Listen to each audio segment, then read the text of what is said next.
what I'm wondering is, could they get a letter from their employer saying this person was employed by me? Given the fact that many people won't have documents, what about getting a letter from their employer? Will that satisfy this requirement? And will an employer who provides that type of letter, basically admitting that they were employing someone that was undocumented, be reluctant to do that because they're placing themselves in jeopardy as far as immigration enforcement?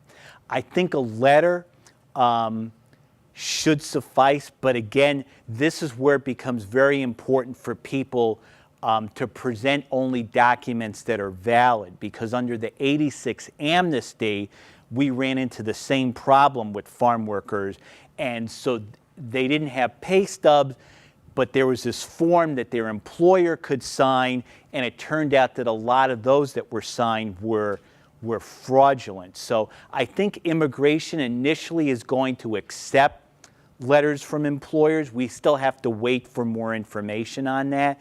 But again, they have to be legitimate letters. And as to whether employers are going to be reluctant to provide those types of letters, I think that's a valid concern. I think from their standpoint, if providing the letter means that they get someone documented who is undocumented, it's certainly to their benefit to do that.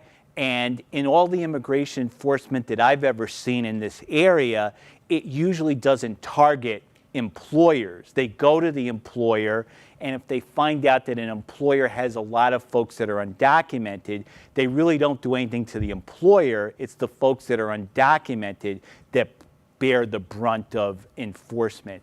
And I think employers know that, but one of the things I'm going to try to do is see if there's some way that we can, that my office and other advocates can reach out to the farming community to see if they have any concerns and to see if there's anything that immigration can give them in terms of a policy announcement that basically protects them from any type of enforcement.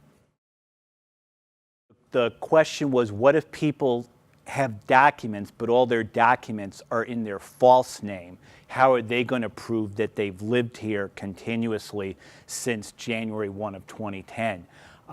I think then what's going to happen is my sense again, and we don't have this for a fact yet, but my sense is that immigration recognizes that, and they're not going to exclude a person just because all their documents are under this false name, but they're going to somehow have to come in with some type of document that connects the false name to the real name, and that's where it's going to take some sitting down with each person and trying to figure out how to do that. But it certainly is possible to do that. You know, you could get, for example, a letter from an employer with the person's photograph on it saying, I know this person to be this person.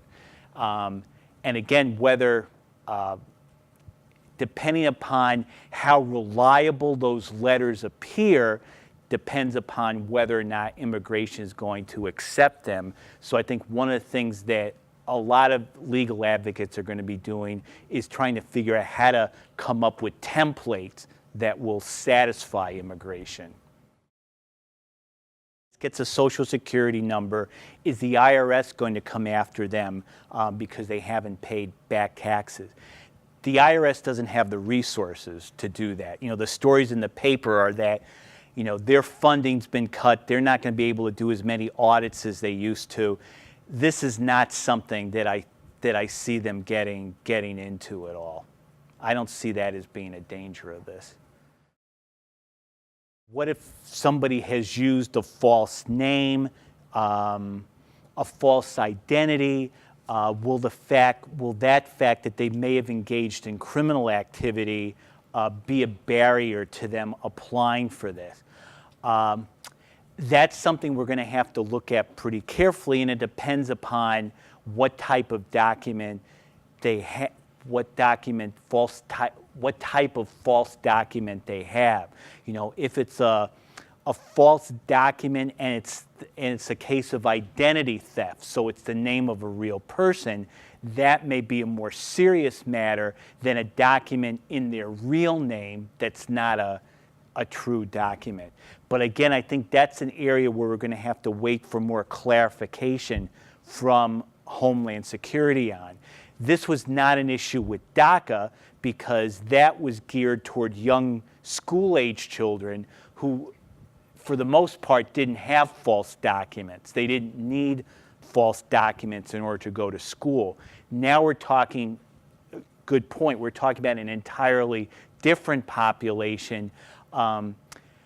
I would have to believe that immigration is going to make some allowance for that. So if someone was arrested and convicted for identity theft or using false documents, that would be one thing. They've got the criminal record that may disqualify them. If they had never been caught by the police or immigration, that might not disqualify them. But again, I don't want to give a definitive answer until we get more clarification on this. So the question was, are the volunteers going to be telling people, you know, you're eligible or we think you're eligible? You will not be doing that.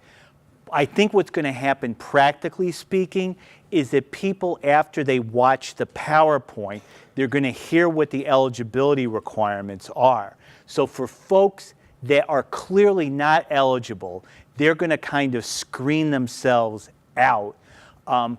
For other folks that come to you and, you know, think they are eligible, you're going to make it clear, I'm just getting information from you. I can't tell you whether or not you're eligible. You know, we'll be in touch with you, that kind of thing. My other question is, what happens to these pieces of paper?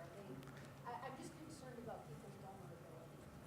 They would go to my office, and as is the case with any document in my office, it's confidential and it's kept in a secure